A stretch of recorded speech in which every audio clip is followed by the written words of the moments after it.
Hey everybody, it's John Bryson with OnQ Financial again, the Bryson team, doing mortgages in Missouri. And I wanted to discuss interest rates and closing costs because as this year has progressed, obviously we have all seen the market change. Still very competitive in real estate, still seeing higher than list price offers on a lot of properties if they're priced right. But we've seen interest rates go up considerably the last few months. And along with that, you've seen the competitive nature of the mortgage industry change because now more lenders and banks are competing against each other trying to get that business because there's not as much business out there. And I want to explain to you guys, from my standpoint, when you're trying to compete for an interest rate, if it's impacting the closing costs with buy downs, so on and so forth.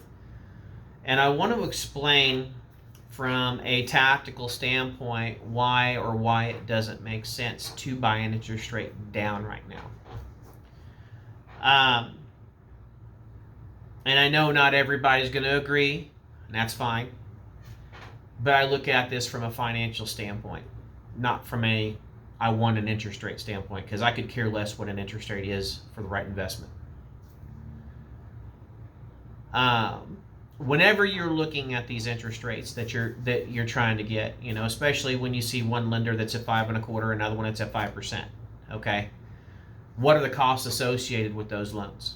Okay, and why do you not want to buy an interest rate down right now? Now, if a lender chooses to give you an interest rate at their cost at a lower value, that's great. Nothing wrong with that. But you also have to look at track records of each company that you're doing business with. What is their service like? Are they gonna do a good job, get you closed on time, or put you in jeopardy of losing your contract and the client that has that house listed back on the market because you didn't close on time. You have to take all those things into consideration, especially when you're dealing with companies that are outside of the market in which you're actually buying. If you're dealing with local lenders, you stand a better chance of that never happening. Whereas when you're dealing with your Rocket Mortgages and your other companies that are outside of your market, they don't have local representation. They don't have a presence here, and they're less likely to care if they close on time. And personally, a lot of real estate agents representing sellers won't even accept contract offers from those companies. So, because there is an experience that most people have had in real estate that if you're not a local company if you're not dealing with a local company, they won't even touch you. But let's get back on track here. We're talking about interest rates and we're talking about closing costs. The last few months, the competitive nature of this industry, where the market's at, has made it very challenging for a lot of lenders. And they're going out there and they're trying to cut each other's throats. They're trying to take business away from everybody. And you're going to find circumstances where people will try to, say, well, we'll get you this interest rate, but it's going to cost $1,000 or $1,500 more in closing costs in order to do that. You can't allow interest rates to be the reason why you do business. Okay? And this is the reason why. Interest rates are a very, very, very small portion of the payment, okay, that you make every month. Yes, your principal and interest payment makes up 75, most cases 70% of the overall payment. You're absolutely right, it does. But you also have taxes, insurance, mortgage insurance, homeowners association dues, and other things that go into that as well. We have to look at the overall financial picture of that house. We have to look at, how much is the principal and interest? How much is, your escrow? How much is your mortgage insurance and other items? Because when it comes out to it, if you really factor the overall cost of a house, it's more than just that interest rate. Another reason why you don't want to get into a spending frenzy when it comes to buying your interest rate is because anytime that we've had an inflationary period like this right now, guys, look at history, okay? You can go back the last 4 or 5 decades and you can see 4 or 5 instances and when this type of situation arose. Now, every case, the inflationary growth was different. I keep hearing people talking about there being a bubble this year in real estate. Guys, there is no freaking way we're going to end up in a real estate bubble. Okay?